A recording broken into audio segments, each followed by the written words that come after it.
நமது பண்ணையில் கடினமாக உழைத்துக் கொண்டிருக்கும் அன்பு பச்சை கிளியை பத்திரமாக பார்த்துக் கொள்ளவும். ஏனென்றால் அவன் என் கண்ணுக்குள்ளே திரிகிறான்.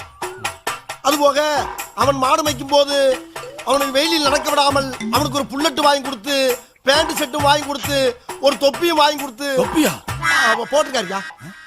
அவனை அவனை அழகு பார்க்குமாறு மிக தாழ்மையுடன் கேட்டுக்கொள்கிறேன். அதுபோக அவனை கயிற்று கட்டில் போட்டு வெளியில் படுக்க விடாமல் ஒரு பஞ்சுமத்தை வாங்கி கொடுத்து அவனுக்கு ரூம்பு போட்டு ஏசி போட்டு தருமாறு கேட்டுக்கொள்கிறேன். இவ்வளவும் போக ஒரு முக்கிய குறிப்பு, நமது குடும்பத்துக்காக கடினமாக உழைத்துக் கொண்டிருக்கும் அந்த ஒப்பற்ற ஜீவனை நாம் பத்திரமாக பார்த்துக் கொள்ள வேண்டும்.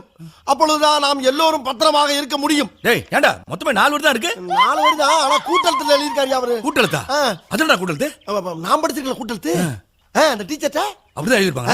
கேளுங்க. என்ன அப்படி பாக்குறீங்க?